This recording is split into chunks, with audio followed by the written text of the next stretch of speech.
मुश्किल नहीं है कुछ भी अगर ठान लीजिए।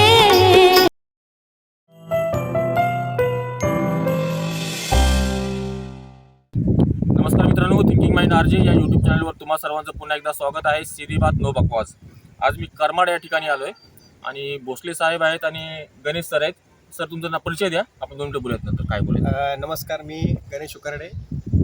करमाडला आपण हा प्लॉट जवळपास 5 महिने अगोदर लावलेला आहे. थोडा आवाज मोठा लावलेला आहे आणि आता आपण बघू शकता डोक्याच्या वर गेलेला आहे. तुम्ही सर काय बोलाल प्लॉटबद्दल? प्लॉटची ग्रोथ वगैरे चांगली झालेली आहे सर. फक्त आता छाटणीचं सांगा त्यांना, पंचा छाटणी कशी करायची तशी. यांनी जानेवारीमध्ये लावला आहे हा प्लॉट. आता माझ्यामध्ये 15 जानेवारीच्या आसपास हा प्लॉट लावला गेलेला आहे, बरोबर ना? 15 जानेवारीच्या आसपास हा प्लॉट लावला गेलेला आहे. जमीन पाण्यात निचरा होणारी आहे आणि महत्त्वाचं म्हणजे स्लोप आहे जमिनीला. प्रत्येक व्हिडिओमध्ये म्हणतो की जमीन ही पाण्याचा निचरा होणारी हवी आणि पाणी धरून ठेवणारी जमीन जी असते ऊसाची जमीन ती नको आहे आपल्याला.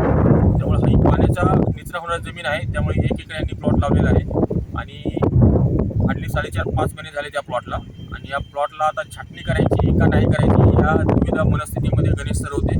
तुपे सर म्हणाले की आपण छाटणी करायची नाही करायची. सर एकदा या भेटू, आपण चर्चा करू आणि ठरवू की या प्लॉटला छाटणी करायची का एक चान्स घ्यायचा. तर आज 13 जून आहे, 13 जून 2026 आणि अजूनही पाऊस नाही आहे. मराठवाड्यात तरी पाऊस माझ्या मते नाहीच आहे. संभाजीनगरात अजिबात नाही आहे, फक्त वारं चालू झालेले आहे आता सध्या. त्यामुळं माझं असं म्हणणं आहे की 1 जून एंडपर्यंत आपण वाट बघूयात. ज्यांचा प्लॉट जानेवारीत लावला असेल, बऱ्याच जणांच्या प्लॉटला फ्लॉरिंग असेल, सेटिंग झालेली असेल, ज्यांनी जे नियोजन केलं यांचं नियोजन थोडंसं प्लस मायनस झालेलं आहे. त्याबद्दल मी या व्हिडिओमध्ये जास्त बोलणार नाही. मी त्यांना ऑलरेडी बोललेलं आहे, त्यांचे कान पकडलेले आहेत की काय तुमचं चुकलेलं आहे ते. त्यामुळं तो विषय बाजूला राहिला. पण छाटणी करायची की नाही करायची, गणेश सरांचं जो म्हणणं होतं की छाटणी, मी काय म्हणतो की छाटणी आता सध्या करायची नाही आपल्याला. 15 दिवस आपण चान्स घेऊयात. 15 दिवसामध्ये पाऊस पडला नाही पडला तर आपण छाटणी करूया. 30 जूनला आपण छाटणी करून टाकू. पाऊस पडला तर पंचाछाटणी करून टाकू. तोपर्यंत या प्लॉटला काय करायचं ते सांगतोय. या प्लॉटला आपल्याला 0.52 द्यायचं आहे 7 किलो एकरी. डायरेक्ट 7 किलो एकरी सांगतो मी, सजेस्ट करतो. कारण थोडं आता थंड हवा चालू झालेली आहे. सकाळी आपण पाहतो खिडकीतून थंड हवा चालू होते, त्यामुळे आता थंड हवा चालू झाली, उन्हाळा संपलेला आहे. त्यामुळे 7 किलो एकरी 0.32 द्यायचं आहे आणि एक बूम फ्लॉवरचा स्प्रे करायचा आहे. समजा आज मी 0.32 दिलं 7 किलो एकरी, तर 2 दिवसानंतर बूम फ्लॉवर ज्याच्यामध्ये नायट्रोबेजिंग घटक आहे त्याचा 2 मिली प्रति लिटर हे प्रमाण घेऊन फवारणी करायची. आणि 0.32 दिल्यानंतर 30 जूनपर्यंत डायरेक्ट 15 दिवस 1 थेंबसुद्धा पाणी द्यायचं नाही. साध्या भाषेत 1 थेंबसुद्धा पाणी द्यायचं नाही. पानं पिवळी पडतील, झाडं कोमेजल्यासारखी वाटतील, थोडं मनावर दगड ठेवावं लागेल, पण झाडाला पाणी द्यायचं नाही. हा चान्स घेतो आपण. जर या काळात आपले फ्लॉवरिंग झालं, सेटिंग झालं आणि डांबरीच्या आकाराच्या शेंगा आपल्याला दिसल्या, त्या गळणार नाहीत. तो माल आपल्याला जुलैमध्ये भेटेल. माल कमी असणार आहे पण रेट चांगला असेल. काही ना काही समाधान आपल्याला मिळेल की चला काही ना काही माल निघाला आहे आणि थोडाफार रेट आपल्याला मिळाला आहे.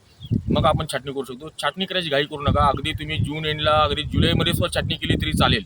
कारण पावसाळ्यामध्ये झाडांचे जे फुटवे येतात, जेव्हा आपण छाटणी केल्यानंतर 12-0 द्यायला सांगतो 5 किलो 7 किलो एकरी, तेव्हा जे फुटवे येतात ते एवढ्या फास्ट वाढतात की त्यांना कंट्रोल करणं अवघड जातं आपल्याला. शेणाछाटणी करून झाडाला कंट्रोल करणं. त्यामुळे छाटणीची घाई करू नका. पाऊस उशीर झालेलाच आहे ऑलरेडी. अजून 15 दिवस ज्यांनी जानेवारीमध्ये लावले त्यांना सल्ला राहील माझा की 15 दिवस अजून वाट बघा. काही हरकत नाही. छाटणी जून एंडला करूयात आपण, अगदी 1 जुलैला करूयात. 1 जुलैला माझा बड्डे असतो, त्याशी आपण छाटणी करूयात. मी येऊन स्वतः या प्रॉब्लेम छाटणी करेल. मला फक्त कोयता द्या, धारदार कोयता, किंवा मग ती पकड असते ना, ही बघतो संभाजीनगरला ती पकड भेटते, मी तुमच्यासाठी घेऊन येईल. वाटल्यास 600-700 रुपये कॉस्ट आहे त्याची, ते घेऊन येईल. 1 जुलै माझा बड्डे असतो, बड्डेशी मी स्वतः तुम्हाला छाटणी करून दाखवेल स्वतः हातात. ठीक आहे. पण 15 तारखेपर्यंत आता काही करायचं नाही. अजून काही मरात प्रश्न आहे सर? नाही.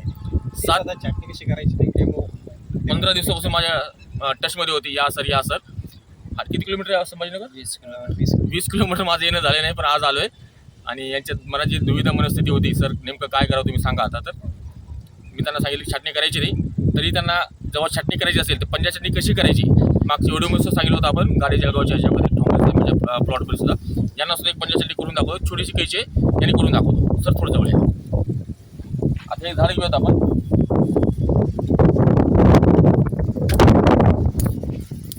बाजूच्या झाड आहे ते करून टाकतो मी,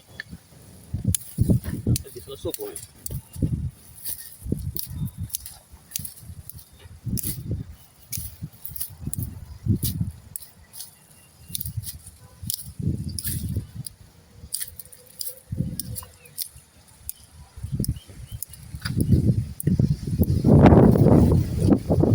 हा मी उभा आहे, अंदाजे माझ्या कमरेच्या अंदाजे मी घेतला इथं, अंदाजे 2 फूट 3 फूट जे काय असेल ते अंदाजे तुमच्या कमरेच्या हिशोबाने घ्या. वर खाली झाले तर काही प्रॉब्लेम नाही. कमरेच्या आकाराने झाड आपल्याला कट करायचं आहे आणि कट घेताना तिरका घ्या. हे दाखव, जेणेकरून पाणी लागणार. हा असा तिरका कट घेतला मी. त्याच्यावर दवबिंदू असतील किंवा पाणी पडलं तरी नारायण सर जे बोलले पाणी थांबणार नाही, पाणी उकळून जाईल, त्यामुळं बुरशीचा अटॅक होणार नाही. त्यामुळे घेताना तिरके कट मारा. आता या जरा 2च फांदे आहेत तरी मी याला कट मारतो, 2 फांदे ठेवतो. आणि जेव्हा कट मारतो तेव्हा साल निघणार नाही याची काळजी घ्या. साल निघाली म्हणजे जखम झाली, त्यामुळे साल निघू देऊ नका. अशा पद्धतीनं आता याला ठीक आहे 2च फांद्या होत्या, पण असा पंजाचा आकार असतो जनरली. 4-5 फांदे असले असतात तर पंजाचा आकार असतो असता. लगेच बोर्ड असून द्यायचं. हां, याला लगेच आता ठीक आहे, जखम जास्त मोठी नाही आहे. मोठी जखम असेल किंवा या जखमेला सुद्धा बोर्डो पेस्ट लावायचं. बोर्डो पेस्टमध्ये गेरू असतो आणि चुना असतो मिक्स. बोर्डो पेस्ट दुकानामध्ये भेटतं. पाण्याने मिक्स करून याला लेप लावून टाकायचा. ही जखम आहे, बोर्डो पेस्टमध्ये मलम होतो, जखमेतून बुरशीनाशकाचा अटॅक होत नाही. आणि याला बुरशीनाशक कीटकनाशक फवारणी करून टाकायची. आणि याला 12-0 द्यायचं आहे, जेणेकरून फुटवे जोमाने येतील. हे जे डोळे आहेत हे सगळे डोळे फुटणार आहेत, इथून फुटवे येणार आहेत. आणि जेव्हा फुटवे 2 फुटाचे होतील परत त्याला 2 फुटावर इथून फुटवा येईल ना, 2 फुटाला फुटवा आला परत छाटणी करायची. परत त्याला फांदे येतील परत 2 फुटाला परत छाटणी करायची, जेणेकरून झाडाची कॅनोपी तयार होईल, डेरेदार आकार तयार होईल ना. कशाला का नाही सर, जमले. 1 जुलैला आपण छाटणी करू बड्डे दिवशी. हां, तोपर्यंत काय आपण इकडे साजरे करू. चालेल, हरकत नाही सर, हरकत नाही. तर सध्या 0.34 देणे 7 किलो एकरी, 2 दिवसानंतर बूम फ्लॉवरचा स्प्रे करणे 2 मिली प्रति लिटर. आणि 0.34 दिल्यापासून ते 30 जूनपर्यंत आपल्याला पाणी द्यायचं नाही, थेंबही पाणी द्यायचं नाही. बस एवढं 3 गोष्टी करायच्या. चान्स घेऊयात, नाही भेटला तर डायरेक्ट छाटणी करून टाकू.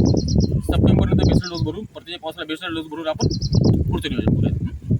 Okay, thank you.